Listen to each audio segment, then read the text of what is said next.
Good evening बच्चे party. Good evening. Good evening ji, good evening ji. Sorry I couldn't inform you यार, वो मेरी सुकृत से बात हुई थी और एक दो लोगों से बात हुई थी, तो मैंने सोचा था कि मैं टेक्स्ट कर दूंगा, but I don't somehow I missed, तो ग्रुप पे डाला नहीं। एनीवे ठीक है, मुझे पता चला कि आप में से कुछ लोगों की क्लास है फिजिक्स की, है ना 8:30। Yes sir. तो कोई बात नहीं है, 8:30 तक हम लोग कॉन्सेप्चुअल डिस्कशन जो भी करना होगा करेंगे, और उसके बाद जो है एक दो सवाल डिस्कस होगा, तो वो ज़्यादा इशू नहीं है। आप वो अपना टाइम से आप फिजिक्स वाली क्लास में ज्वाइन कर जाना कंफर्टेबली, मतलब कोई इसमें फॉर्मेलिटी वाली बात नहीं, ठीक है। तो पहले तो मैंने कल आपको मैंने बोला था वो क्वेश्चन शीट के करेंगे, तो आपने किया था या नहीं किया था? यस सर, करे थे। तो ये इसमें से बहुत सारे क्वेश्चन ऐसे हैं जो शीट के ही क्वेश्चन है, तो मैं एक बार मेक श्योर होना चाहता हूँ कि कम से कम ये वाले क्वेश्चन क्लियर हो गए हो। जैसे इसका थर्ड का ए तो हम लोग क्लास में कर चुके थे, बी भी कर चुके थे, नहीं बी का आई थिंक रिफ्लेक्सिव डिस्कशन हुआ था, सिमेट्रिक और ट्रांजिटिव पर डिस्कशन नहीं हुआ था, इजंट इट? बी रिलेशन, ये रिलेशन सिमेट्रिक है कि नहीं? है सर। सिमेट्रिक है, क्योंकि अगर ए रिलेटेड टू बी है, दैट इज ए बी का प्रोडक्ट अगर 9 है तो बी इंटू ए भी 9 होगा, and therefore B related to A भी होगा। अगर ए बी से रिलेटेड होगा तो बी ए से रिलेटेड होगा, दैट्स वेरी ट्रू। जैसे कि 1,9 होगा तो 9,1 भी होगा, 3,3 जैसे मान लिया 4,9/4 है तो 9/4,4 भी होगा, ऐसा। अच्छी बात है। और ट्रांजिटिव है कि नहीं है? क्या ये रिलेशन ट्रांजिटिव है, मेरा एक क्वेश्चन है।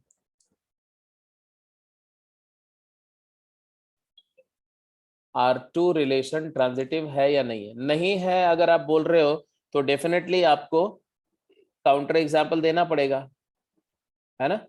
तो ट्रांजिटिविटी के लिए कैसे आप बोलोगे, कैसे टेस्ट करोगे कि ट्रांजिटिव है या नहीं? सर ए बी सी की वैल्यूज 1, 9 और 1 हो जाएगी। हाँ, जैसे कि आपने बोला कि 1 is related to 9 and 9 is related to 1, ये बात तो सही है, क्योंकि 1 और 9 का प्रोडक्ट भी 9 है और 9 और 1 का भी प्रोडक्ट 9 है, but 1 is not related to 1, क्योंकि 1 और 1 का प्रोडक्ट 9 नहीं है, तो ट्रांजिटिव नहीं है। So non transitive, non transitive. और ऐसे एक दो नहीं, आप तमाम एग्जाम्पल ले सकते हैं, है ना। अच्छा जी, what about the next one, ये वाला R3 रिलेशन ऑन R। तो अगर ये रिलेशन R से R पे डिफाइंड है, रियल सेट से रियल सेट पे डिफाइंड है R3,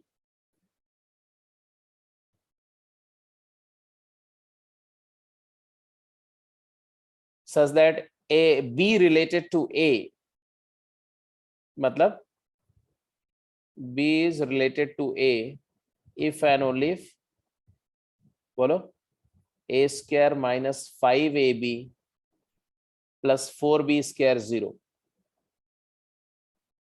तो रिफ्लेक्सिव है, रिफ्लेक्सिव तो है।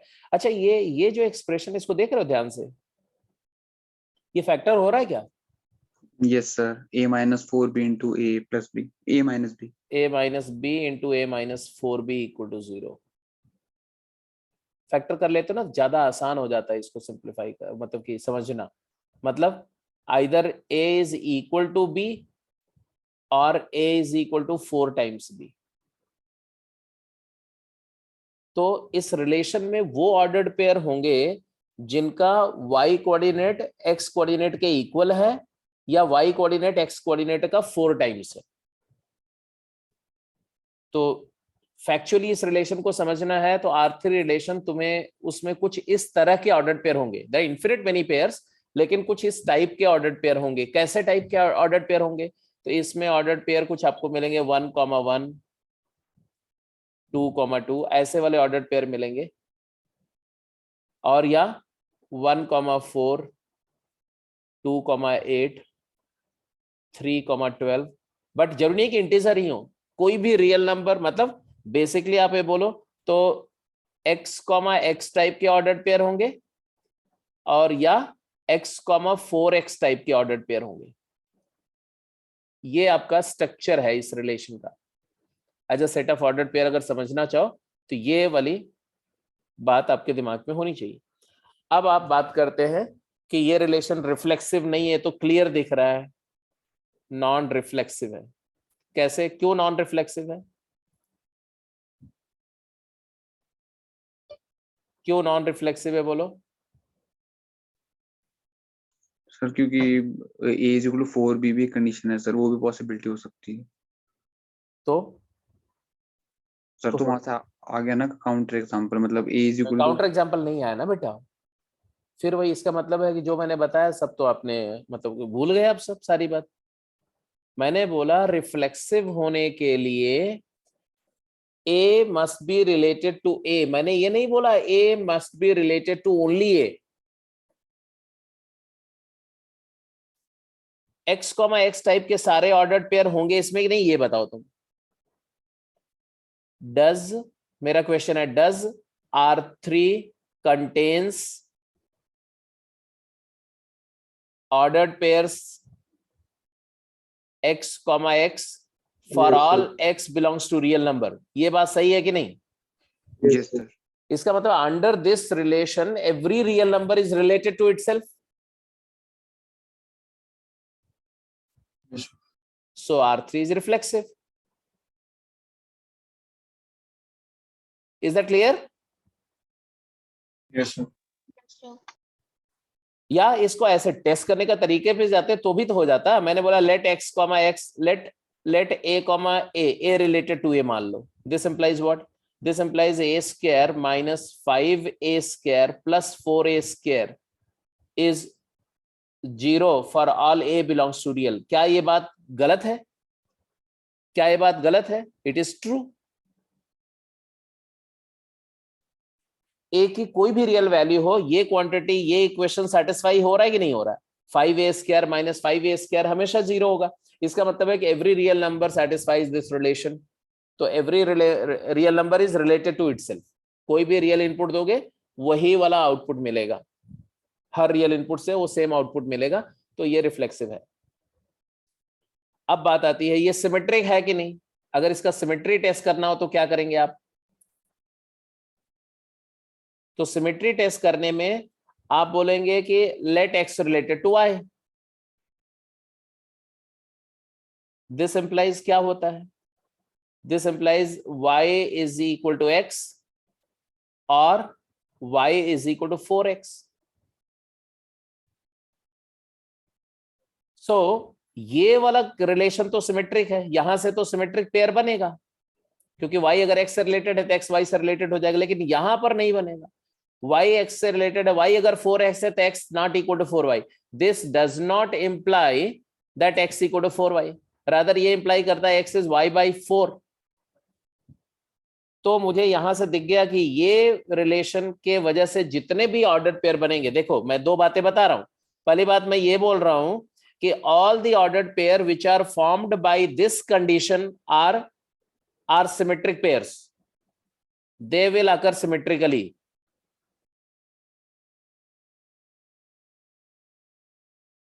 बट यहां से जो ऑर्डर्ड पेयर होंगे ये not symmetric. Symmetric ordered pair का मतलब क्या होता है? a, b है तो b, a भी होना चाहिए। अब एक जब नॉट सिमेट्रिक बात आ गई तो अब एक काउंटर एग्जांपल क्रिएट कर दो। जैसे आप बोलोगे कि 1 is related to 4 but 4 is not related to 1।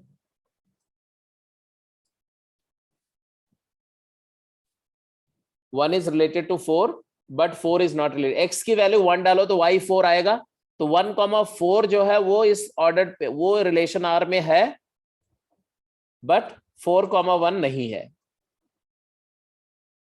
एक भी ऑर्डर्ड पेयर ऐसा है जिसका सिमेट्रिक ऑर्डर्ड पेयर रिलेशन में प्रेजेंट नहीं है तो ये नॉन सिमेट्रिक हो गया।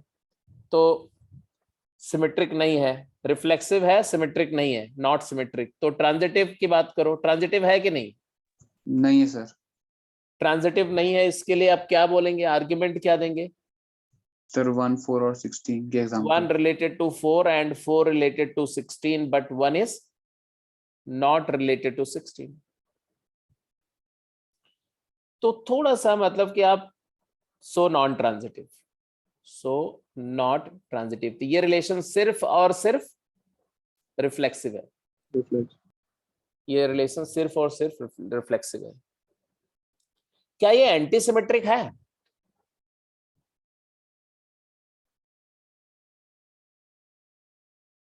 क्या ये रिलेशन एंटीसिमेट्रिक है? यस। कैसे इस बात को क्लेम करोगे कि ये एंटीसिमेट्रिक है? सर जो ऑर्डर्ड पेयर वाला फॉर्म है उसी से दिख रहा है। हाँ, अगर एक्स वाई से रिलेटेड है, क्योंकि कोई भी देखो y को एक्स वाली सिचुएशन तो है, यस। अगर एक्स वाई से रिलेटेड है और y एक्स से रिलेटेड है तो x equal to Y prove हो जाएगा, यस। क्योंकि यहां से अगर मतलब 1,4 आएगा तो 4,1 नहीं आएगा यहां से, बट 1,1 टाइप के आएंगे तो 1, 1, 2, 2, 3, 3 टाइप के सिमेट्रिक पेयर प्रेजेंट होंगे। इसके अलावा और कोई सिमेट्रिक पेयर प्रेजेंट नहीं होगा। 0,0 भी होगा, बट इसके अलावा कोई मतलब 1x, y होगा तो y, x नहीं होगा अगर x और y अनइक्वल है। तो ये क्लियर कट दिख रहा है। चलिए जी अगले क्वेश्चन पे चलिए, इसके बारे में बताइए।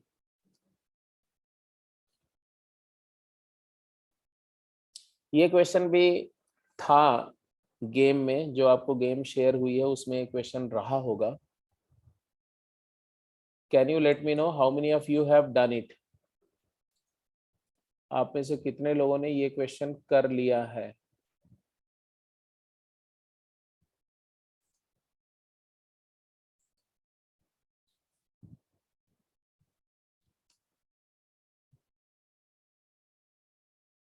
आई होप ये आपको ये तो समझ में आ ही गया होगा कि ये जो रिलेशन है ये है, it is set of all natural number, capital N is the set of all natural number, R is a relation on n cross n, मतलब R is a relation defined from n cross n to n cross n। सबसे पहले तो ये बात आपको अच्छी तरह से समझनी होगी, क्योंकि अगर ये नहीं समझेंगे तो आपके इंटरप्रिटेशंस जो भी होंगे वो गलत हो जाएंगे। अच्छा ठीक है, 4 बच्चों ने कर लिया इसको। कौन कौन किसका किसका हो गया बेटे, जरा मुझे बताओ चैट बॉक्स में मेंशन करके।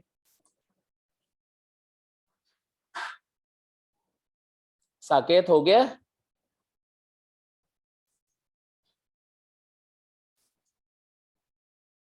Yes sir. गुड। क्या आया इसमें, इक्विवेलेंस है? होगा सर। मतलब रिफ्लेक्सिव भी है, सिमेट्रिक भी है और ट्रांजिटिव भी है।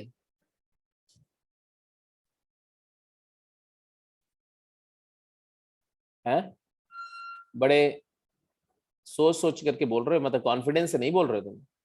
नहीं सर, उतना एक्चुअली टाइम नहीं दे पाया था मैं कल, मतलब थोड़ा कल तो ब्रेक लिया था मैंने तो। अभी करो जरा फटाफट जल्दी करो, अगर नहीं टाइम दिया था तो अच्छे से टाइम दो। जैसे रिफ्लेक्सिव, पहले रिलेशन समझ में आ गया क्या है? रिलेशन क्या बोल रहे हैं कि इस सेट का कोई भी एलिमेंट इस सेट के किसी एलिमेंट के साथ में कब रिलेटेड होगा ये बता रहे हैं। तो ऑब्वियसली ये सेट का एलिमेंट इनपुट जो है वो एक नंबर नहीं होगी। Input here is a point and output is also a point. This says that 2 points A comma B, the point A comma B will be said to be related with C comma D कब? if and only if। ध्यान से सुनो, rule क्या बोल रहा है। Rule बोल रहा है कि AD का प्रोडक्ट करो, मतलब summation of the product of the extreme coordinates, x coordinate of first with y coordinate of second AD multiplied by summation of the nearer coordinate B plus C is equal to A plus D times BC, nearer का product into farther का सम। मतलब 2 point अगर इस बात को follow करते हैं क्या कि फार्दर कोऑर्डिनेट्स का प्रोडक्ट टाइम्स नियरर कोऑर्डिनेट का sum is equal to nearer coordinate का प्रोडक्ट टाइम्स फार्दर कोऑर्डिनेट्स का सम। तो ऐसे दो पॉइंट को हम रिलेटेड मानेंगे अंडर द रिलेशन आर। जैसे can you tell me one example?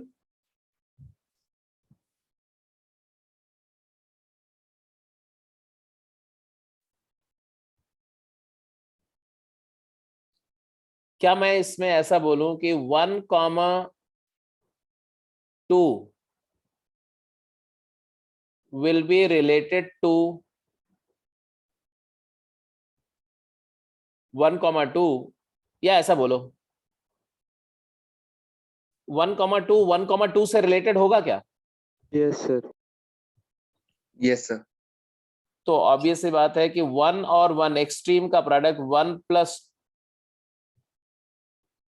2 into 2 into 1 is equal to इन दोनों का प्रोडक्ट इंटू इन दोनों का सम इज इक्वल टू, अब इन दोनों का प्रोडक्ट 2 + 1 इंटू 1 इंटू 2। सही बात है ये। 3 इंटू 2 6 है और 3 इंटू 2 6 है, तो 6 = 6 है, वैलिड है। मतलब है कि ये इस पॉइंट से रिलेटेड है।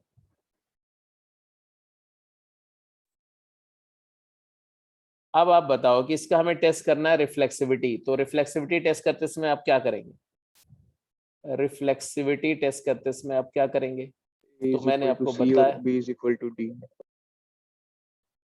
नहीं, आप रिफ्लेक्सिविटी टेस्ट करते समय बोलेंगे let AB is related to AB और वेरीफाई करेंगे कि क्या ये बात होल्ड कर रही है। दिस इंप्लाइज फार्दर का प्रोडक्ट A और B का product AB multiplied by nearer coordinates का sum B + A is equal to nearer का प्रोडक्ट y और x का product B × A times farther coordinates का सम A + B। मतलब पास वाले, पहले लेफ्ट हैंड साइड में क्या है, दूर वाले कोऑर्डिनेट्स का प्रोडक्ट इंटू नजदीक वाले कोऑर्डिनेट्स का सम इज इक्वल टू नजदीक वाले कोऑर्डिनेट का प्रोडक्ट इंटू दूर वाले कोऑर्डिनेट का सम। तो ये बात तो सही है ना, क्योंकि commutative law of real number says that AB = BA and B + A = A + B, तो which is clearly true. It is clearly true for all AB belonging to real numbers, belonging to relation। तो reflexivity तो हमने prove कर दी। अब symmetry कैसे test करेंगे ये बताओ। सिमेट्री में क्या एज्यूम करके चलेंगे? दो पेयर बच्चे। हाँ, तो हम मान के चलेंगे कि let A, B is related with C, D। Usually हम बोलते हैं let X related to Y, but यहाँ पर इनपुट एक नंबर नहीं है, इनपुट एक पॉइंट है। तो let A, B related to C, D, और यहां से हमें क्या शो करना है, ये एज्यूम करके हमें प्रूफ करना होगा कि C, D related to A, B। तो इसका मतलब क्या है? इसका मतलब है कि AD × B + C is equal to BC × A + D। अब हमें क्या प्रूफ करना है? ये तो गिवन है, क्या प्रूफ करना है? तो कहीं अलग से लिख लेते हैं कि हमें प्रूफ क्या करना है। हमें टू प्रूव दैट हमें प्रूफ करना है C, D is related to A, B। ये प्रूफ करने के लिए हमें क्या प्रूफ करना है? हमें प्रूफ करना है फार्दर का product CB into nearer coordinate का सम D + A, इन दोनों का, इसका और इसका सम, फिर इक्वल टू नियरर कोऑर्डिनेट का प्रोडक्ट, इन दोनों का product DA into C + B।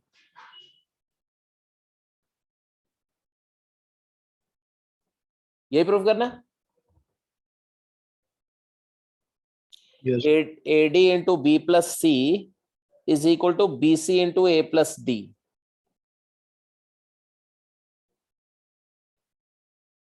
ले करके हमें ये प्रूफ करना है। तो आई डोंट थिंक इसमें कोई ट्रबल है बेटा। क्या ट्रबल है?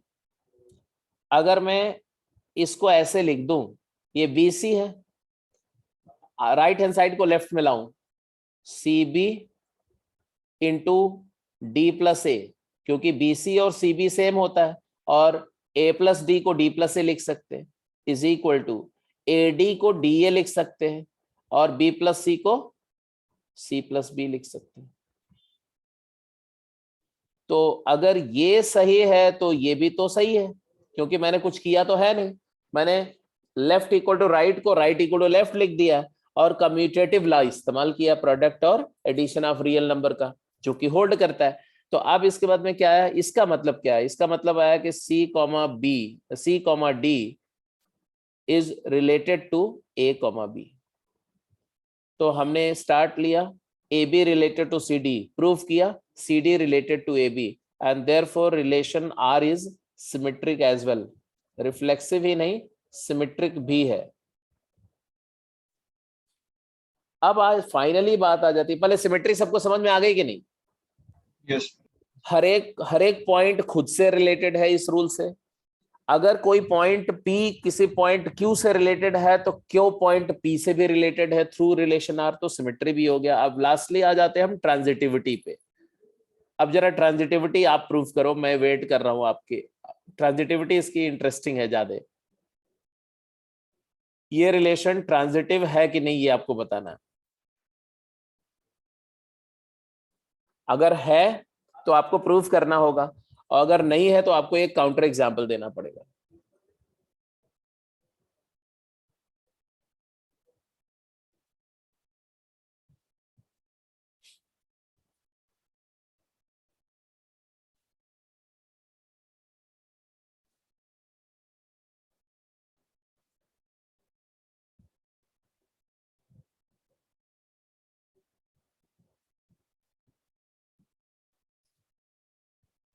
सर इसमें ये अलाउड होता है कि अगर हम मतलब जो ये इक्वेशन दे रखी है इसको थोड़ा सा मैनिपुलेट करके हाँ हाँ हाँ हाँ, मतलब मैंने थोड़ा सा मैनिपुलेट करने का मतलब है कि you can use this equation by its equivalent equation.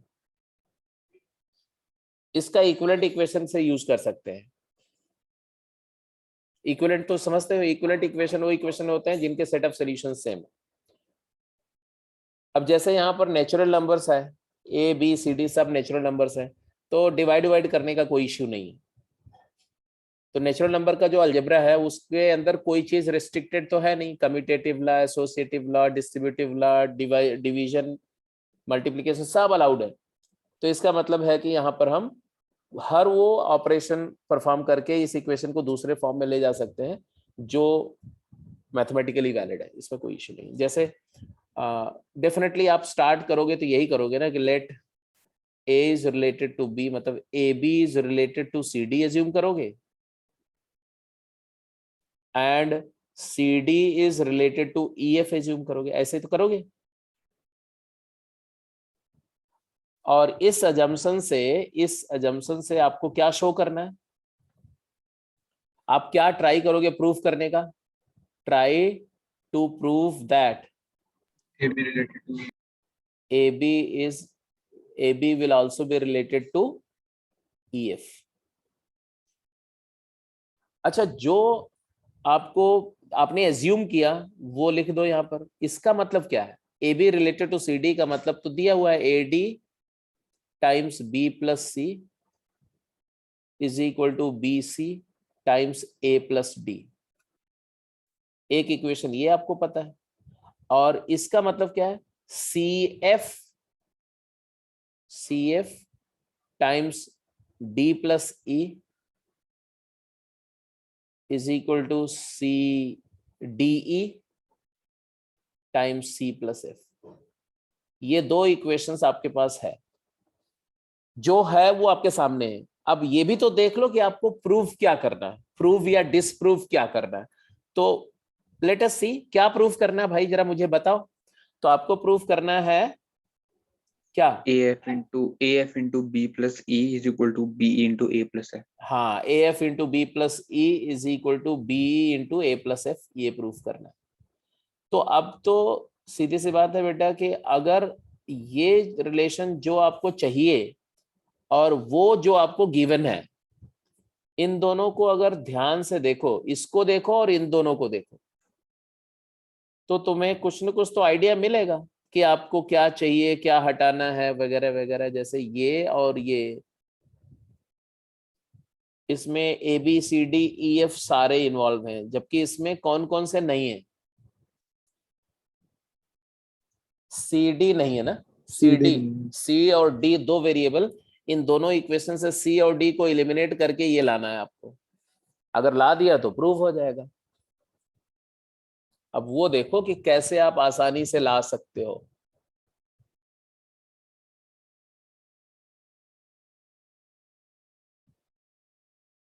Sir इसको अगर मतलब पता है मुझे वो गलत होएगा, लेकिन ना ना, इसको हम पहले तो ये तुम्हारा मतलब बहुत ही नेगेटिव ट्रेट है कि तुम पहले से बोल देते हो कि पता है मुझे गलत हो। क्यों गलत गलत होगा भाई?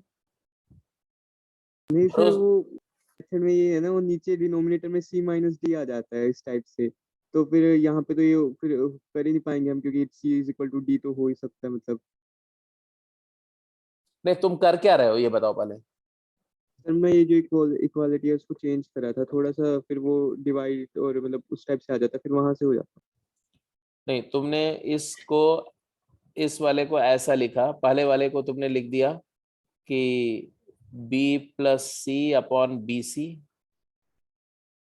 Is equal to a plus D upon A D. और इस वाले को मतलब है, यहाँ से तुम्हारे पास जो इक्वेशन आया वो कुछ ऐसा आया, नहीं वन सर, अप। ऐसे नहीं करा, हाँ? ऐसे नहीं करा था। पहले उसको वो ओपन करा था और फिर एक साइड दूसरी साइड लेके चला गया। अच्छा, ओके, मतलब ये नहीं किया तुमने। नहीं सर। चलो, तो अब ये कर दिया मैंने, मुझे लगा यही कर सर रहे थे। हो गया सर। हो गया। सर पहले क्वेश्चन को एबीसीडी से डिवाइड कर दो, दूसरी को सीएफडी से कर दो, बस ऐड हाँ, करके हो गया। तो ये वाला आ गया पहले इक्वेशन से। दूसरे इक्वेशन से ऐसे ही क्या आ जाएगा बोलो? दूसरे इक्वेशन से सी एफ इधर लाओ, डी इधर लाओ, तो one plus E plus one plus D plus equal to one one plus plus D is equal to one plus F plus one plus C. One plus C plus one plus F. ये दो equation आ गए। अब ये दोनों equation से हमें लाना क्या है? हमें सी और डी एलिमिनेट करना है ना। सी तो और डी दोनों को एलिमिनेट ऐड करना कर है, दो तो तो कट वो खुद बस ही हो जाएगा। ऐड कर लो बस। तो ऐड किया तो तुम्हारे पास आया क्या? लेफ्ट हैंड साइड में क्या आया? वन प्लस ई और वन प्लस बी आ गया। One plus E plus one plus B is equal to, right side में वन बाई सी गया और वन बाई डी गया, क्योंकि ये दोनों में था। वन प्लस ए प्लस वन प्लस एफ आ गया, वन बाई एफ आ गया। और इसका मतलब है कि वो प्रूव हो गया। हो गया कि नहीं? B plus E upon B E is equal to F plus A upon A F. तो यहाँ से आ गया A F into B plus E is equal to b into a plus f, and so transitive है। फिर वो मेरे वाले से भी हो जाता है, बस वहाँ पे एक एक्स्ट्रा स्टेप आ जाता है। वहाँ पे आ जाता है कि मतलब डिनोमिनेटर में सी माइनस डी आ जाता है, तो अगर उस वाले केस को एलिमिनेट करके अगर हम अलग से केस लें कि भाई सी इज इक्वल टू डी होएगा, तो फिर हाँ, वहाँ से ये भी दिखा सकते हैं कि ए इज इक्वल टू बी और सी इज इक्वल टू डी, फिर वहाँ से तो हो ही तो जाता वहां से तो है ही, वो रिफ्लेक्सिव टाइप का पेयर हो जाएगा। तो ठीक है, मतलब वो तुम्हारा जो सी नॉट इक्वल टू डी वाली रिस्ट्रिक्शन आ रही थी ना डिनोमिनेटर में, उसको सी इक्वल टू डी वाले केस लोगे तो अपने आप वो रिफ्लेक्सिव पेयर अलग से ही दिखा दो ना, कि वो तो ऑलरेडी रिफ्लेक्सिविटी में हम बोल ही चुके हैं। है। यस। ठीक है जी, ठीक है। तो यही है, आप हमेशा देखोगे कि ट्रांजिटिविटी थोड़ी सी ट्रिकी होती है। रिफ्लेक्सिव और सिमेट्रिक स्ट्रेट फॉरवर्ड होता है, ट्रांजिटिविटी थोड़ी सी ट्रिकी होती है, और उसी पर आपको थोड़ी प्रैक्टिस करनी है, उसको थोड़ा ज्यादा दिमाग लगाना है वहां पर, और कुछ नहीं। चलिए जी, जल्दी आंसर करिए इसका।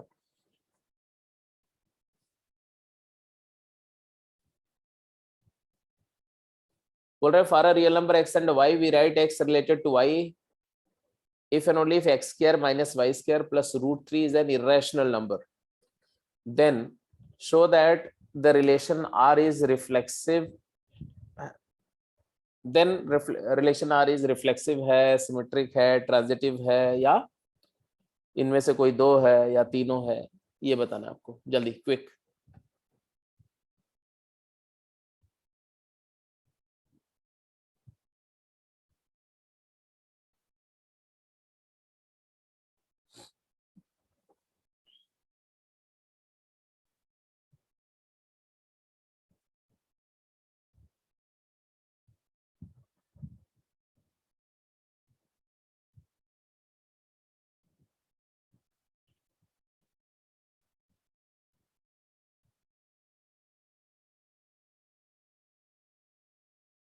रिफ्लेक्सिव तो है।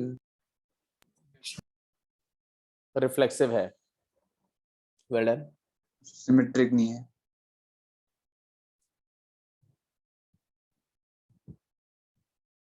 R is reflexive, सिमेट्रिक नहीं है। नहीं है सर। नहीं है sir. R is reflexive because X is related to X for all X belongs to a real number. Relation हमारा R to R है ना।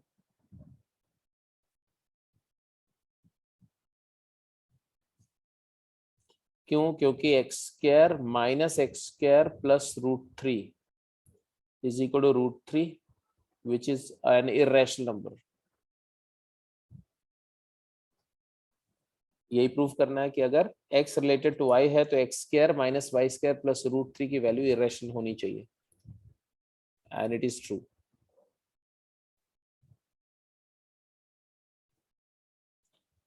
सिमेट्रिक के बारे में तुमने बोला नहीं है, कैसे? कोई एग्जांपल दो। जब नहीं है बोला तो एक काउंटर एग्जांपल दो। Square minus y square is equal to √3। क्या क्या क्या? X square minus y square is equal to √3।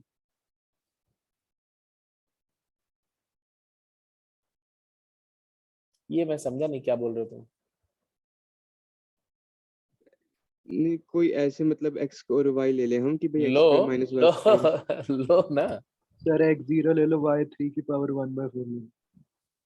हाँ, ऐसे कुछ ले सकते हो, बात तुम सही बोल रहे हो, लेकिन तुम टेक्निकली सोच जाते हो और फिर उस पर आगे मेहनत नहीं करते हो। हाँ ठीक है, ऐसे ले लो तो हो जाएगा, ऐसे सोच लेते हो। ये गलत है तुम्हारी, ये इसको इम्प्रूव करो। इन्होंने बोला कि अगर x square minus y square जो है वो √3 हो, ऐसा कुछ एक्स वाई ले ले कि x square minus y square √3 हो जाए, तो एक्स रिलेटेड टू वाई तो हो जाएगा, लेकिन y square minus x square जो है वो माइनस √3 हो जाएगा, और माइनस √3 और √3 कैंसिल करके वो रैशनल आ जाएगा। तो x रिलेटेड टू y होगा but y related to x नहीं होगा। तो you are trying to figure out some ordered pair x and y such that x square minus y square becomes x square minus y square becomes √3 or some p by q plus √3।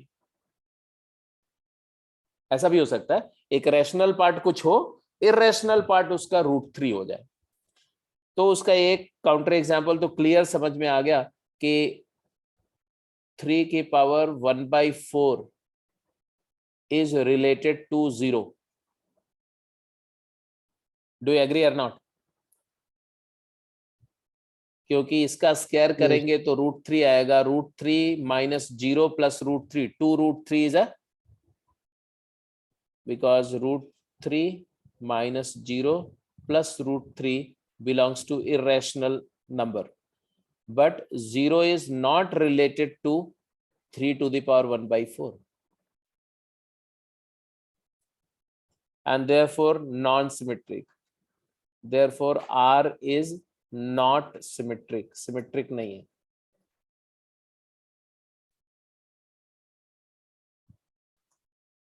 चलो जी, symmetry भी आपने जज कर ली, reflexive है, symmetric नहीं है। Transitivity के बारे में आपका क्या ख्याल है?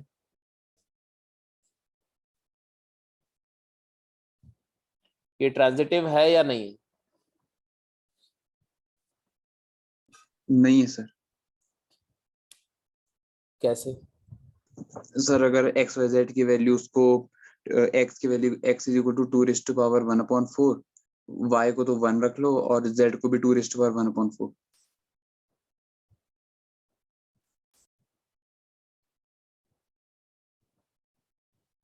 तुमने लिया x को ले लिया 2⁴ और y को?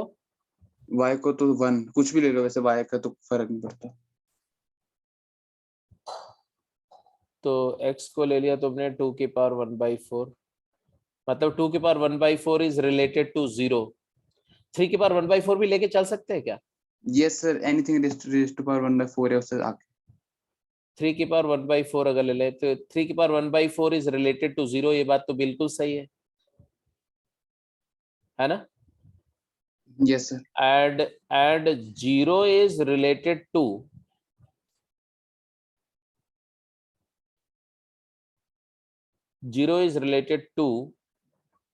2 times 3 की पावर 1/4, ये बात भी सही है। Yes, sir. बट क्या ये इससे रिलेटेड है?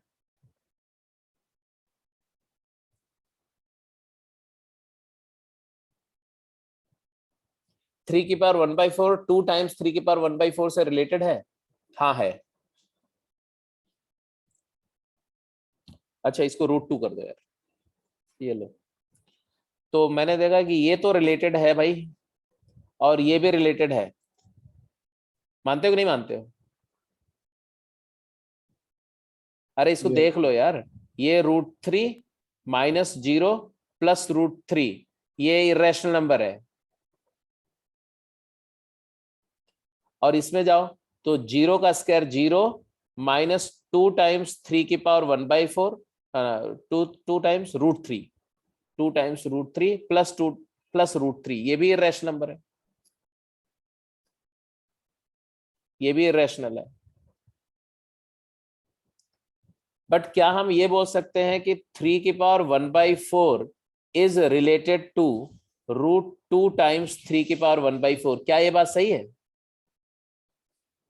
तो चेक करो, इसका स्क्वायर करेंगे तो √3, इसका स्क्वायर करेंगे तो -2 times √3 plus √3, x square minus y square plus √3 irrational होना चाहिए। It comes out to be 0, so rational है। जबकि आना क्या चाहिए था?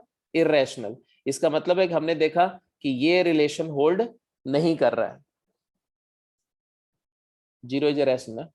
तो इसका मतलब है कि ए बी से रिलेटेड है, बी सी से रिलेटेड है, बट ए सी से रिलेटेड नहीं है। ऐसा एक एग्जांपल हमारे पास में आ गया, सो रिलेशन हमारा नॉन ट्रांजिटिव हो गया। So it is non transitive. Reflexive था, सिमेट्रिक नहीं है और ट्रांजिटिव भी नहीं। It is only reflexive, it is neither symmetric not transitive. चलो जी, एक लास्ट क्वेश्चन और देख लेते हैं। और एक बात ना, इसमें ये जो टॉपिक ना फिर से वैसे ही है, 11th का कोई भी कॉन्सेप्ट यूज हो सकता है, ट्रिग्नोमेट्री, कॉम्प्लेक्स नंबर, कुछ भी यूज हो सकता है। तो आपको सिंप्लीफिकेशंस में वो सब बातें जरूरी हैं, वो सब आपको आना चाहिए अच्छे से। बहुत हैवी नहीं, बट बेसिक्स बिल्कुल क्लियर होने चाहिए। चलो, इस 6 क्वेश्चन का आंसर कर दो और फिर मैं आगे मूव करूं। थोड़ा सा हम लोग जो है फंक्शन पे बात करें। और एक क्वेश्चन बाय एंड लार्ज हर साल आता है जेईई मेन में, इस पर इक्विवेलेंस पर, reflexive, symmetric, transitive, equivalence, anti symmetric, इस पर एक क्वेश्चन आता ही आता है। तो आप इसका इंपॉर्टेंस समझना। ये 2 लेक्चर का डिस्कशन इज वेरी फ्रूटफुल। इस पर आप खूब क्वेश्चंस करना, JEE past year JEE main के सवाल कर जाओ सारे के सारे, तो तुम्हें समझ में आ जाएगा कि ये आसान क्वेश्चन होता है और बड़े आसानी से आप ये स्कोर कर सकते हो 4 नंबर। बोल रहे हैं relation R on the set of non-zero complex numbers is defined by Z1 related to Z2 if Z1 minus Z2 upon Z1 plus Z2 is a real number. Then the relation R is only reflexive, symmetric and transitive, equivalence, none of these. नहीं, आपको ये option में बताना है कौन सा सही है। रिफ्लेक्सिव है, चलो अच्छी बात है, रिफ्लेक्सिव तो दिख गया क्लियर कट।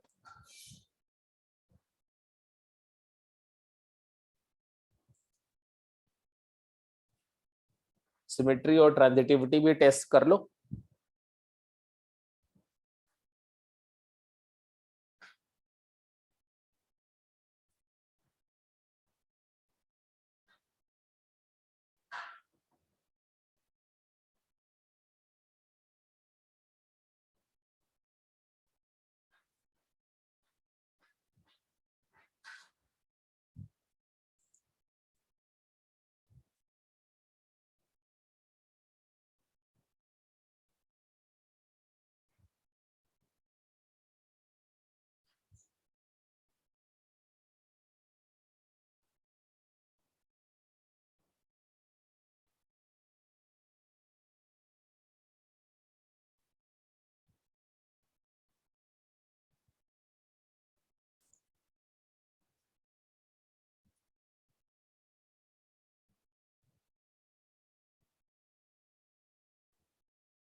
रिफ्लेक्सिव हो गया? यस सर, सो सिमेट्रिक तो नहीं। सिमेट्रिक नहीं है? यस सर, नहीं है। कैसे आपने क्लेम किया कि सिमेट्रिक नहीं है? Let Z1 related to Z1, sir equivalent है। दिस implies Z1 है सर, है। minus Z1 upon Z1 plus Z1 which is equal to 0 is clearly a real number. तो रिफ्लेक्सिव तो बिल्कुल सही है।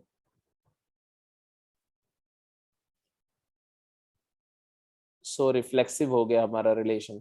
अब बात आती है कि आप बोल रहे हो कि सिमेट्री की बात करें, वैसे साकेत ने बोला कि इक्विवेलेंस भी है। सिमेट्री है, उसके लिए क्या करेंगे? Let Z1 related to Z2। इसका मतलब क्या है?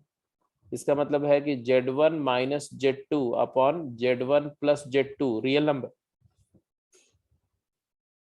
अगर मैं मान के चल रहा हूँ कि Z1 Z2 से रिलेटेड है, तो रूल क्या बोलता है? रूल बोलता है कि ऐसा तभी होगा जब Z1 minus Z2 by Z1 plus Z2 एक रियल नंबर है। तो ये रियल नंबर है। अगर ये रियल नंबर है तो हर एक रियल नंबर का नेगेटिव भी रियल नंबर होता है। तो यहां से मैं ये क्लेम तो कर ही सकता हूं कि therefore minus of Z1 minus Z2 upon Z1 plus Z2 भी रियल नंबर है। एडिटिव इनवर्स एग्जिस्ट करता है रियल सेट पे, इसलिए मैं बोल सकता हूं कि Z2 minus Z1 upon Z2 plus Z1 भी रियल नंबर है। इसका मतलब है कि Z2 रिलेटेड टू Z1 भी है। तो Z1 related to Z2 will imply Z2 related to Z1। ये प्रूव हो गया कि अगर Z1 Z2 से रिलेटेड है तो Z2 Z1 से रिलेटेड है, और ये बात हर Z1 Z2 के लिए ट्रू है, for all Z1 and Z2। तो इसका मतलब belonging to for all Z1 comma Z2 lying in R, for all Z1 comma Z2 belonging to R। अब आ जाती है क्या कि ट्रांजिटिविटी की बात करो। ट्रांजिटिव है कि नहीं है, ये कैसे आपने जज किया? सर इसको अगर हम जो एक्सप्रेशन दे रखे हैं इसको सिंपलीफाई करते हैं तो यहाँ से आ जाता है Z1 बाई Z2 रियल होना चाहिए। ओके, ट्रांजिटिविटी में आपने बोला कि Z1 रिलेटेड टू Z2 एंड Z2 रिलेटेड टू Z3 अगर बोलते हो, इसका मतलब है कि Z1 minus Z2 upon Z1 plus Z2 ये एक नंबर K है जो कि रियल है या K1 है, और यहाँ से आ जाएगा Z2 minus Z3 upon Z2 plus Z3 एक नंबर है जो कि रियल है K2। K1 K2 रियल है।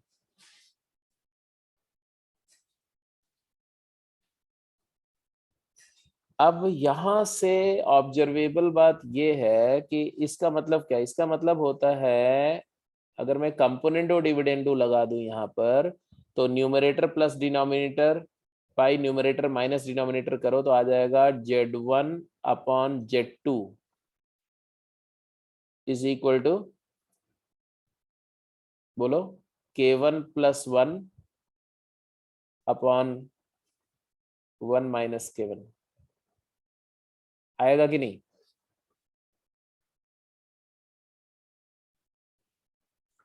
Numerator plus denominator is 2Z1, numerator minus denominator is minus 2Z2, तो 2 2 कैंसिल, माइनस उधर ले गया। K1 बाई 1 है तो K1 plus 1 upon K1 minus 1, तो माइनस साइन की वजह से 1 माइनस K1 लिख दिया। अच्छा जी, अगर K1 रियल है तो ये भी तो एक रियल नंबर ही होगी, नॉन रियल तो नहीं हो सकती, तो this is a real number.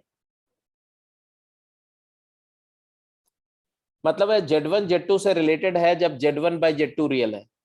ऐसे यहाँ पर Z2 Z3 से रिलेटेड है तो यहां से हमारा आ जाएगा सिमिलर कंपोनेंडो डिविडेंडो से कि Z2 बाई Z3 भी रियल है।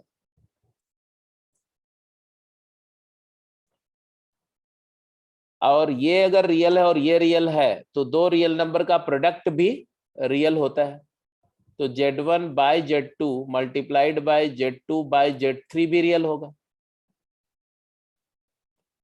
और यहां से प्रूव हो जाएगा कि Z1 बाय Z3 भी रियल होगा, और यहां से प्रूव हो जाएगा कंपोनेंट ऑफ डिविडेंड से, मान लो Z1 बाय Z3 एक नंबर लैम्डा है जो कि रियल है, तो Z1 minus Z3 divide by Z1 plus Z3 वो भी हो जाएगा lambda minus 1 upon lambda plus 1 type का, जो कि रियल है क्योंकि लैम्डा रियल है।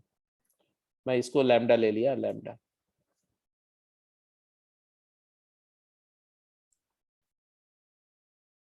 क्लियर है? सबको समझ में आ गया कि नहीं? Yes sir. तो ये रिलेशन जो था ये रिफ्लेक्सिव भी है, सिमेट्रिक भी है और ट्रांजिटिव भी है, तो ये एक इक्विवेलेंस रिलेशन है। This is an equivalence relation. तो चलो इतने सारे सवाल करने के बाद में can you name 5-6 equivalence relations which you came across during the discussion? 5-6 equivalence relation क्या आपके दिमाग में है?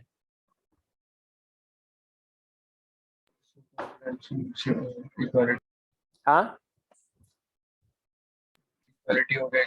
इक्वालिटी हो गया, A equal to B, perpendicularity of line, no, parallelism, perpendicular नहीं। Parallelism of line, similarity of triangles, हाँ, congruence भी इक्विवेलेंस रिलेशन है, बिल्कुल सही बात है, कॉन्ग्रुएंस भी है। और एक तो यही दिख रहा है आपका, देखो, तो 5 तो यही हो गए, बट पीछे भी और भी कुछ किए थे इक्विवेलेंस रिलेशन थे, जैसे कभी वो नहीं दिया AB रिलेटेड टू CD वाला जो था relation on N cross N, वो भी रिफ्लेक्सिव भी था, सिमेट्रिक भी था और ट्रांजिटिव भी था, तो वो भी इक्विवेलेंस रिलेशन है। तो ये हुआ रिलेशंस का जो +2 वाला पार्ट था, कि ये चीज आप अच्छे से प्रिपेयर कर लो, इस पे खूब और प्रैक्टिस कर लो, ठीक है। अब आपको इस पर एक शीट में शेयर करूंगा, मोस्ट प्रोबेबली आज ही क्लास के बाद। उसमें कुछ 30 एक क्वेश्चन होंगे, 25-30 क्वेश्चन होंगे, उसको कर लेना, ठीक है, टेस्ट कंडीशन में कर लेना, एंड दैट्स इट।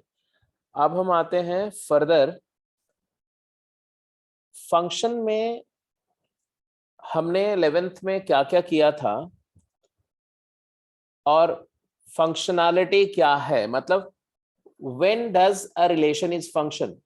अगर आपसे कोई बोले कि when does a relation is function, तो आप क्या बताओगे?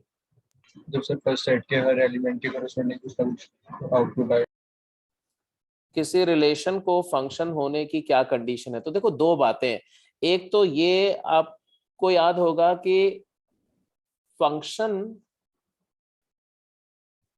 रिलेशंस में फंडामेंटल फर्क क्या है।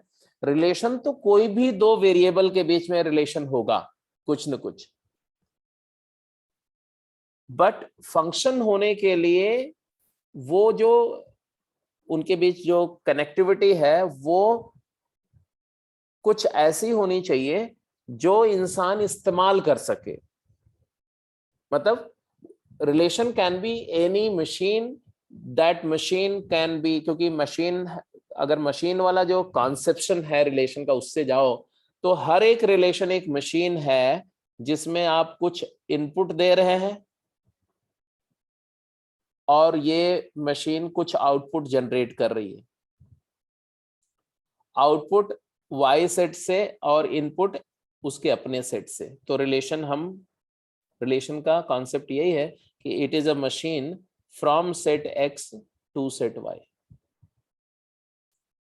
But you know that if you have a machine, it is not necessary that machine is operational.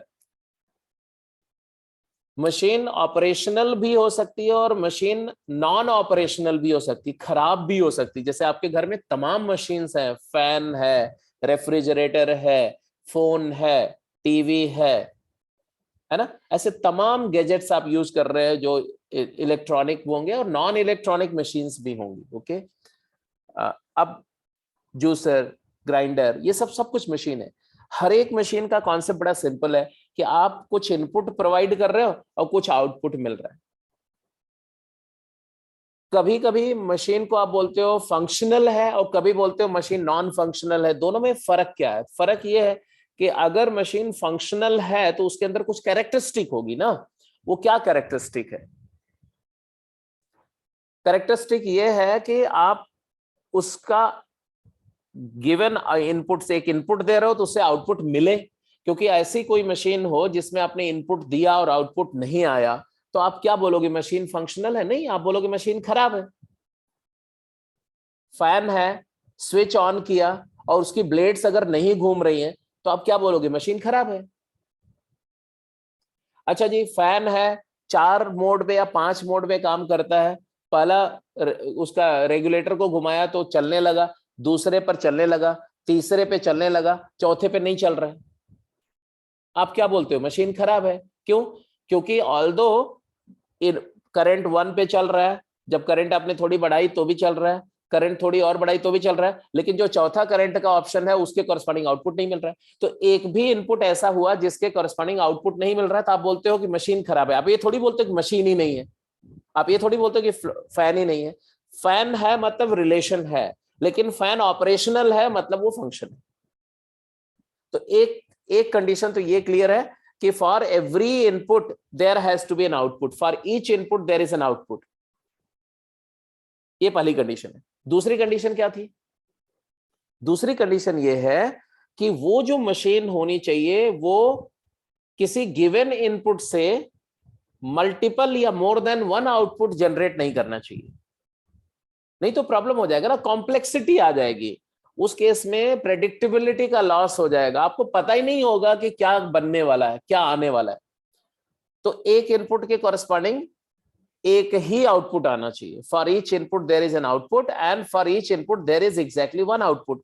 तो यही बात आपने 11th में पढ़ी कि a relation R from X to Y, a relation R from set X to set Y, या relation छोड़ो, F ही लिखो, F लिखो। अ रिलेशन F है, ये रिलेशन, अभी हम रिलेशन की बात कर रहे हैं। कौन से relation? Those relation F from X to Y said to be function, कब? if and only if there is exactly 1 output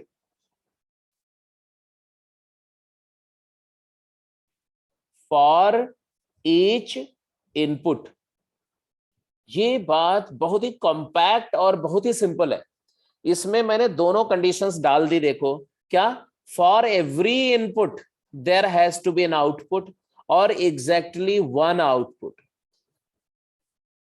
मतलब है कि 2 सिचुएशंस फंक्शन नहीं हो सकती, ये मैं बोल रहा हूं कि अगर मान लिया मैंने ऐसा लिखा,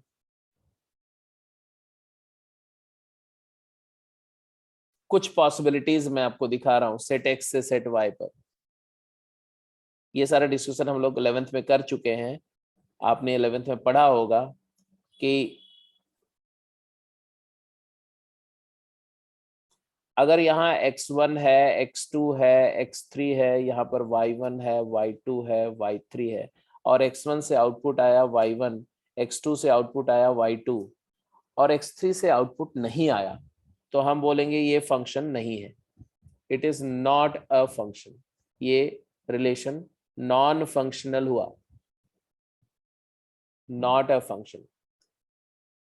बट अगर मैंने बोला कि x1 इनपुट है, x2 है, x3 है और यहाँ y1 है, यहाँ y2 है, x1 से y1 आ गया, x2 से भी y1 आ गया, x3 से y2 आ गया, ये फंक्शन है कि नहीं आपको बताना है।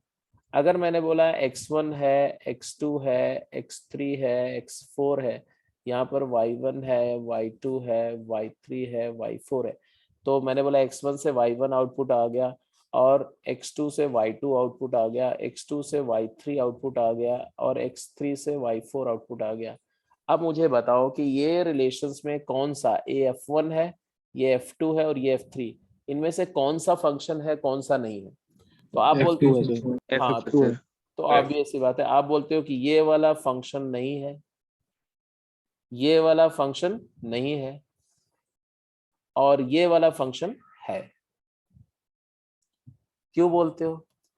यहां क्यों फंक्शन नहीं है? क्योंकि x3 इनपुट का आउटपुट नहीं है, जबकि बोला गया for each input there has to be output, तो x3 हैज नो आउटपुट। ये फंक्शन क्यों नहीं है? x2 के 2 आउटपुट, क्योंकि x2 से 2 आउटपुट मिल रहे हैं। तो बोला गया कि for each input there is exactly 1 output. तो एक इनपुट से एक से ज्यादा आउटपुट नहीं होने चाहिए। तो one many relation are not function, one many relations function नहीं होंगे।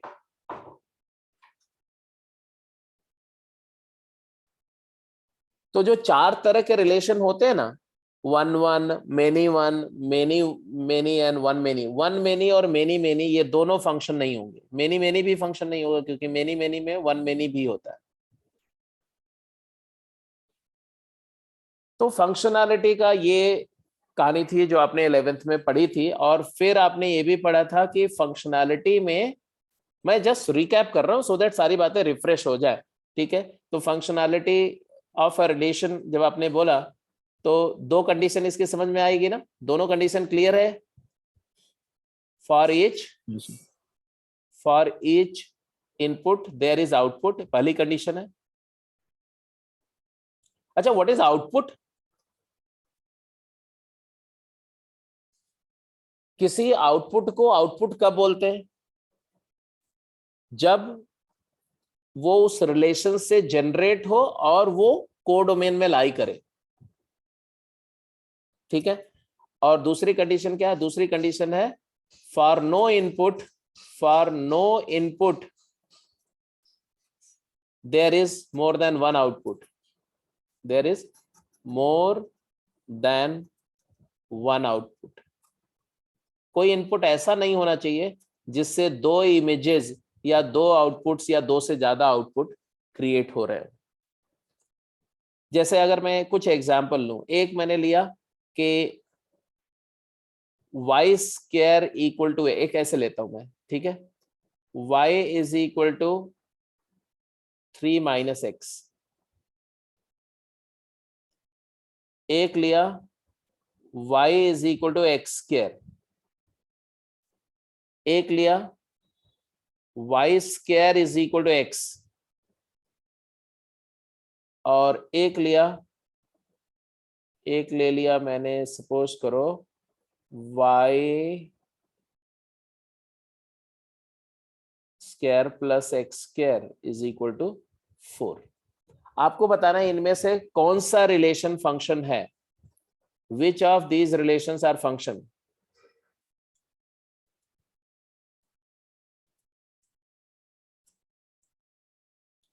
ये सभी रिलेशन है, इसमें तो कोई डाउट नहीं है।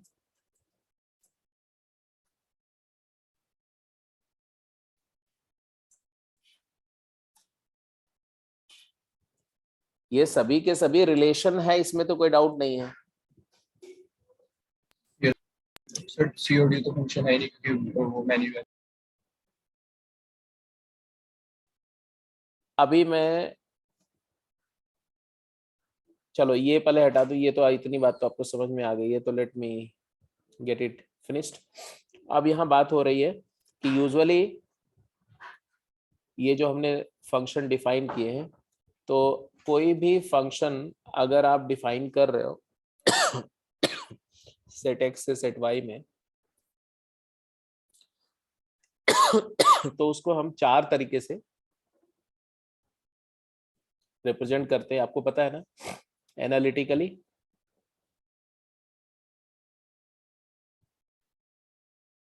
और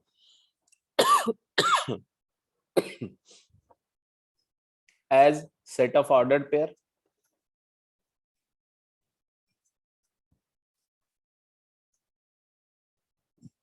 जैसे एनालिटिकली मतलब क्या? एक इक्वेशन के फॉर्म में y is equal to F x, y और x में एक इक्वेशन के फॉर्म में। जैसे ये जो कुछ भी मैंने दिया ना, ये सारे रिलेशन एनालिटिकली है इक्वेशन के फॉर्म में। बट आप जानते हो कि इस इक्वेशन से इनपुट x दोगे तो y आएगा, हर इनपुट से आउटपुट आता रहेगा, और वो इनपुट कॉमा आउटपुट को ऑर्डर्ड पेयर के फॉर्म में लिखते हैं। तो एक सेट ऑफ ऑर्डर्ड पेयर के फॉर्म में आ जाता है। जैसे अगर मैं एक पहले वाले की बात करूं कि y equal to 3 minus x है ना, ये एनालिटिकल फॉर्म है। लेकिन इसी में अगर x की वैल्यू मैं बेटा 0 देता हूं तो y क्या आएगा? 0 पर 3 आएगा। अगर x की वैल्यू मैं 1 देता हूं तो y क्या आएगा? 2 आएगा। अगर मैं x की वैल्यू 3 दूंगा तो क्या आएगा? 0 आएगा। तो इसका मतलब है कि there are infinite many ordered pair satisfying this equation. वो सारे ऑर्डर्ड पेयर का जो सेट है ये भी रिलेशन को रिप्रेजेंट करने का एक तरीका है। तो ये वाला सेट ऑफ ऑर्डर्ड पेयर का फॉर्म आ गया। फिर तीसरा होता है कि ये ऑर्डर्ड पेयर्स जो होते हैं ये पॉइंट्स होते हैं ना, x, y पॉइंट्स है। अगर इन सारे पॉइंट को आप ग्राफ कर दो, है ना, ग्राफ बना दो, तो आप देखोगे कि आपको इसी रिलेशन का एक ग्राफ मिल जाएगा। कैसा? एक स्ट्रेट लाइन मिलेगी, क्योंकि रियल इनपुट दे रहे हो तो रियल आउटपुट आएगा। तो y = 3 - 1 एक लाइन होती है और उसका ग्राफ आपको पता है कि इंटरसेप्ट स्लोप -1 इंटरसेप्ट 3 है, तो ऐसे एक लाइन आ जाएगी ऐसे। और सारे पॉइंट्स जो आप लिख रहे हो ना, ये 0, 3, 3, 0, ये सब इसी पर लाई कर रहे हैं, सारे इस पे लाई कर रहे हैं इसी पर। ये 3, 0 है, ये 0, 3 है, यहाँ कहीं 1, 2 होगा, यहाँ कहीं 2, 1 होगा, है ना। ऐसे इनफाइनाइट मेनी पॉइंट्स हैं। तो तीसरा फॉर्म क्या है? ग्राफिकली रिप्रेजेंट करने का तरीका। और चौथा होता है डायग्रामेटिकली। वो तो आप देख ही रहे हो, डायग्राम, एरो डायग्राम के थ्रू, जो अभी पीछे करके दिखाया था। तो रिलेशन को 4 तरह से रिप्रेजेंट करते हैं। अब किसी भी फॉर्म में रिप्रेजेंटेड हो रिलेशन, तो वो फंक्शन है कि नहीं है, वो कैसे टेस्ट करते हैं? फंक्शनैलिटी कैसे टेस्ट करते हैं? तो एनालिटिकली है तो कैसे टेस्ट करते हैं? तो हम ये करते हैं ना कि x1 इनपुट से 2 आउटपुट नहीं होने चाहिए। तो कैसे फंक्शनैलिटी टेस्ट करते हैं मैं सारा कुछ बताया हूं। मैं चाहता हूं आप बताओ मुझको कि how to test whether it is a function और नॉट। टेस्ट ऑफ फंक्शनैलिटी कैसे है? याद है या भूल गया? भूल गया तो मैं फटाफट रिकॉल कराऊं, अगर याद है तो बोलो।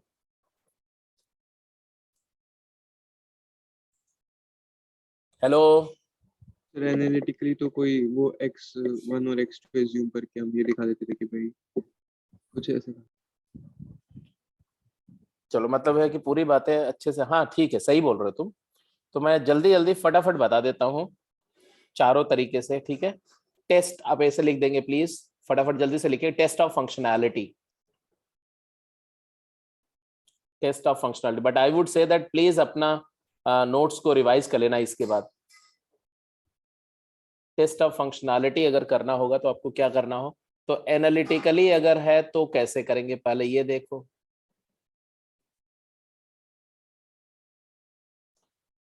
अगर एनालिटिकली है तो ऐसे समझो साहब कि ये देखो, ऐसे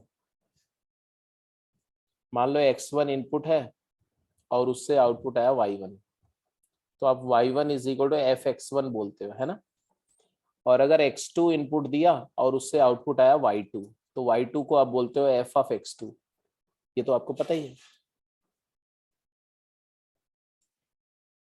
आप जरा ध्यान से देखो, अगर इनपुट ये अभी तो क्या है, डिफरेंट इनपुट डिफरेंट आउटपुट है, लेकिन फॉर अगर मान लो ये दोनों इक्वल हो जाए, मान लो फॉर इंस्टेंस अगर x1 और x2 सेम हो जाए, तो ये दो इनपुट से एक इनपुट हो गया। और y1 और y2 अगर सेम ना हो तो क्या हो जाएगा? ये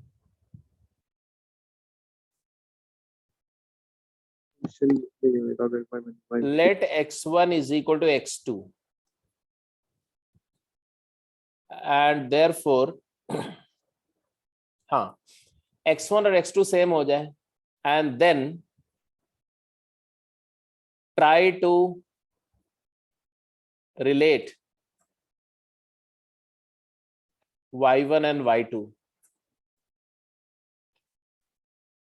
अगर x1 = x2 implies y1 = y2. If x1 = x2 implies y1 is not equal to y2. तब क्या बोलोगे आप? तब आप बोलोगे कि भैया एक ही इनपुट से 2 आउटपुट आ रहे हैं, 2 डिफरेंट आउटपुट आ रहे हैं। That is, for one input we get two distinct output.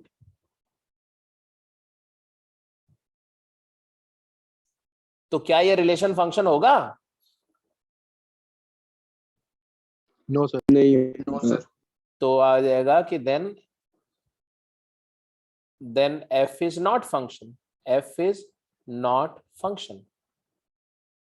one many relation हो जाएगा, one many हो जाएगा, since it becomes one many, one input and two output. ये एक बात आई. But if x1 equal to x2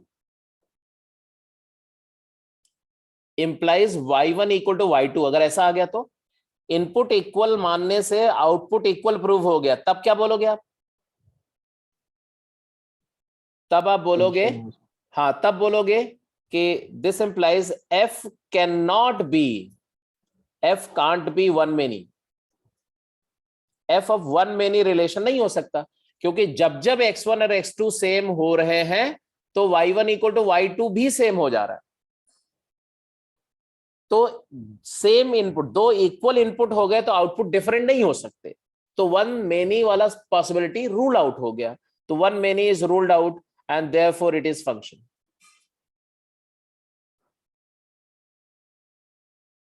तो सीधी सी बात समझ में आई कि आपको इनपुट इक्वेट करके चलना है और वहां से आउटपुट को इक्वल दिखाना है तो फंक्शनल हो जाएगा.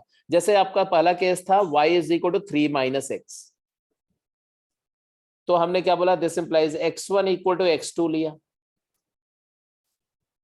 तो अगर x इनपुट है तो 3 - x आउटपुट है y. x1 का आउटपुट y1 है और x2 का y2 है, तो बेटा क्या आएगा? -x1 is equal to -x2 बोल सकते हैं कि नहीं?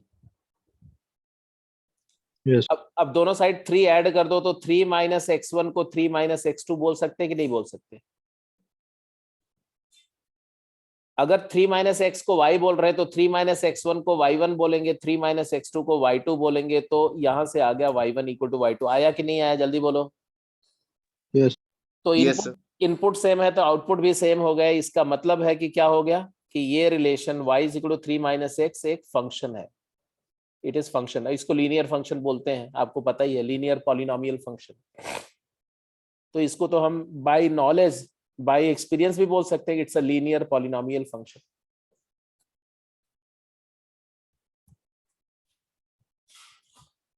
अब इसी तरह से जो बचे हुए 3 है, अगर उनको मैं टेस्ट करूं, क्या था सेकंड वाला? क्या था? वापस चलो उस क्वेश्चन पे जरा देखो. ये था, ये वाला तो फंक्शन है हमारा. अब इसकी बात करो, ये फंक्शन है कि नहीं? यहां भी शुरू हो जाओ.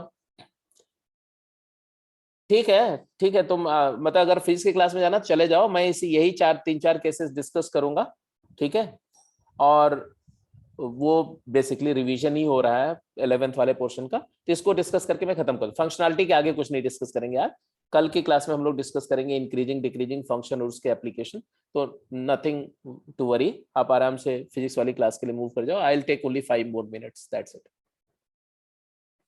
तो हाँ, मैं बात कर रहा था कि अगर यहां आप x1 इक्वल टू x2 लेते हो बेटा, तो x से y तक जाने की जर्नी क्या है? x का स्क्वायर कर दो, है ना. तो इधर अगर दो नंबर इक्वल है तो उनका स्क्वायर भी इक्वल होगा. तो x1 स्क्वायर को y1 लिख सकते हैं हम, क्योंकि इनपुट का स्क्वायर इज आउटपुट, और x2 स्क्वायर को y2 लिख सकते हैं. तो x1 equal to x2 implies y1 equal to y2 आ गया, तो ये भी फंक्शन हो गया. सो इट्स फंक्शन है कि नहीं? अब आ जाते हैं तीसरे पर, ये वाला टेस्ट कर लेते हैं. यहां थोड़ी बात इंटरेस्टिंग हो जाएगी. इंटरेस्टिंग बात क्या हो जाएगी जी? इंटरेस्टिंग ये हो जाएगी कि अगर मैं यहां पर x1 इक्वल टू x2 चलता हूं, तो x अगर y स्क्वायर है तो x1 हो जाएगा y1 स्क्वायर और x2 हो जाएगा y2 स्क्वायर. अब अगर दो नंबर का स्क्वायर इक्वल है तो दोनों नंबर इक्वल हो ये जरूरी नहीं, क्योंकि यहां से आपके पास आएगा हाँ कि y1 इक्वल टू y2 भी आ सकता है या y1 is equal to -y2 भी आ सकता है. तो x1 equal to x2 does not necessarily means that y1 equal to y2. तो यहां से अब आपको समझ में आ गया कि यहां तो भाई वन मेनी का पॉसिबिलिटी बन रहा है. जैसे कि x अगर 1 लो तो y की वैल्यू 1 भी आएगी और -1 भी आएगी। तो 1 1 से भी रिलेटेड है और 1 -1 से भी रिलेटेड है। तो ये वन मेनी रिलेशन है, तो ये फंक्शन नहीं है, one many relation, so not function, क्योंकि एक इनपुट से 2 आउटपुट आ रहा है। बिल्कुल क्लियर समझ में आ रहा है कि नहीं आ रहा है?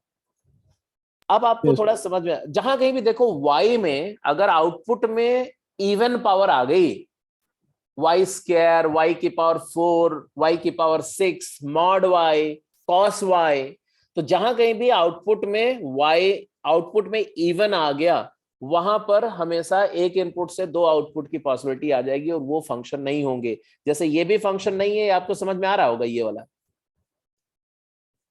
फंक्शन नहीं है। इसके लिए क्या बोलो, तो आप बोल सकते हो कि x की वैल्यू अगर आप 0 देते हो तो y की वैल्यू -2 भी आएगी और 2 भी आएगी, +2। तो 0 इनपुट से 2 आउटपुट आ रहे हैं, तो ये भी फंक्शन नहीं। तो ये जो टेस्टिंग हम लोग कर रहे हैं ना, इसको बोलते हैं एनालिटिकली टेस्ट करना। तो आपको आज मैं अभी गेम एक शेयर करूंगा, जो फंक्शन की एक गेम शेयर करूंगा, उसमें रिवीजन है 11th का। मैंने बोला शुरू की जो 4 गेम्स होंगी, 4 से 5 गेम्स, वो उसमें मैं सारे 11th में जो जो कराया है ना, उस पर प्रॉब्लम्स के थ्रू रिवीजन करना है हमें। उसके बाद से हम लोग डोमेन रेंज और आगे +2 वाले पार्ट पे जाएंगे। तो 4 गेम्स तक तो आपको रिवीजन ही करना है। एनीवे, ये एनालिटिकली टेस्ट करने का तरीका बताया। अब इसी को ग्राफिकली टेस्ट करने का तरीका क्या होता है, वो जरा देख लो, वो थोड़ा ज्यादा इंपॉर्टेंट है, इसलिए मैं चाहता था उसको देख लो। देखो graphically test, vertical line test. हाँ जी, vertical line test, vertical line test. इसमें सिर्फ ये समझना, मैं 2 डायग्राम्स के थ्रू बात करूंगा, ये सिर्फ एक बार देख लो, दैट्स इट। अगर मान लो कोई ग्राफ ऐसा है और अगर मान लो कोई ग्राफ कुछ ऐसा है, ऐसा, तो ग्राफ पर अगर कोई पॉइंट है x, y, तो इसका मतलब क्या होता है? इसका मतलब होता है कि x is input, x input है और y क्या है? आउटपुट है। हर एक रिलेशन का ग्राफ होता है और उस ग्राफ के हर एक पॉइंट का मतलब होता है, ग्राफ पे कोई पॉइंट x y है, मतलब इनपुट x देने पर आउटपुट y आ रहा है। अब अगर मैं वर्टिकल लाइन ड्रॉ करता हूं एक, तो वर्टिकल लाइन ड्रॉ करने का मतलब क्या होता है कि x कोऑर्डिनेट आपने फिक्स कर दिया। मान लो ये x = अल्फा किया, और अगर ये वर्टिकल लाइन ग्राफ को एक ही बार कट कर रही है, तो इसका मतलब ये पॉइंट का कोऑर्डिनेट आया अल्फा, y, तो इसका मतलब हुआ कि अल्फा इनपुट दिया तो y आउटपुट है। लेकिन अगर आपने एक वर्टिकल लाइन ऐसे ड्रॉ किया और वो वर्टिकल लाइन अगर ग्राफ को एक से ज्यादा बार कट कर रही है, मतलब है कि ये वाला पॉइंट का कोऑर्डिनेट आया अल्फा y1, ये वाले पॉइंट का कोऑर्डिनेट आया अल्फा y2 और ये वाले पॉइंट का कोऑर्डिनेट आया अल्फा y3। क्या मतलब हुआ इसका? इसका मतलब हुआ कि इनपुट अल्फा से 3 आउटपुट मिल रहे हैं, तो ये फंक्शन नहीं होगा। तो हमें फंक्शनैलिटी में क्या लिखना, ग्राफिकल टेस्ट में क्या लिखना है, एक लाइन में जल्दी से लिख दो और फिर ये क्लास को यहां पर कंक्लूड कर देते हैं। क्या? इफ एनी वर्टिकल लाइन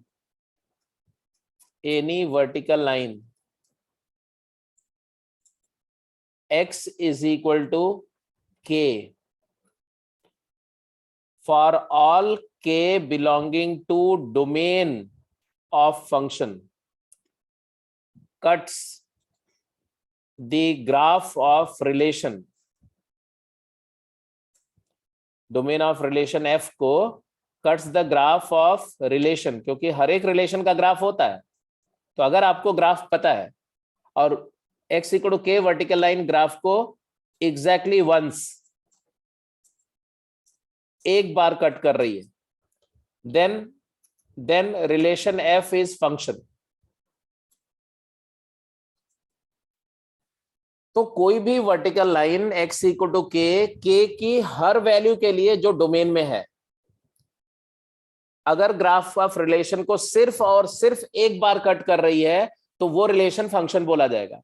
लेकिन अगर कोई वर्टिकल लाइन ग्राफ को नहीं कट कर रही है, या अगर कोई वर्टिकल लाइन ग्राफ को एक से ज्यादा जगह पर कट कर रही है, तब वो फंक्शन नहीं होगा। तो otherwise not a function, otherwise not a function. तो आज जो फंक्शन के बारे में मैंने थोड़ा सा आपका रिवाइज कराया 11th का, उस पर बेस्ड एक गेम मिलेगी अभी आपको, अभी मैं शेयर करने जा रहा हूं। उस गेम के सारे सवाल आपको करने, फर्स्ट गेम के सारे सवाल करने हैं। और रिलेशन वाला तो आप कर ही चुके हो गेम, जो बचे हुए हैं उनको कर जाओ। और साथ के साथ में एक और आपको असाइनमेंट मिलेगी रिलेशन पर रिफ्लेक्सिव सिमेट्री ट्रांजिटिव पर आपको बहुत डिटेल में, बहुत ज्यादा नहीं मिलेगा, ज्यादा से ज्यादा 20 एक क्वेश्चन 25 क्वेश्चन की असाइनमेंट मिलेगी, उसको आप कर जाओ एंड दैट्स इनफ। ठीक है, तो आज की क्लास को बेटा यहीं पे क्लोज करते हैं। अब मिलते हैं कल की क्लास में। कल हम लोग पहले वो जो आज मैं गेम दूंगा पहले उसके क्वेश्चन डिस्कस करूंगा, मतलब आप आज ही उसके डाउट आपके होने चाहिए कल शाम तक, और उसके बाद में फंक्शन में आगे बढ़ूंगा। ठीक है, तो शुरू में आपका काम ज्यादा है, मुझे कम करना, मैं बीच बीच में रिकैप करूंगा चीजों को, आपको प्रैक्टिस पर वर्क बहुत करना पड़ेगा, सो दैट पूरा 11th की चीजें जो है वो आपकी रिकैप हो जाए। ठीक है, तो बल्कि मैं गेम्स पहले ही शेयर कर देता हूं आपको, first game 1, game 2, game 3, game 4, ये 4 गेम मैं आज ही शेयर कर दे रहा हूं।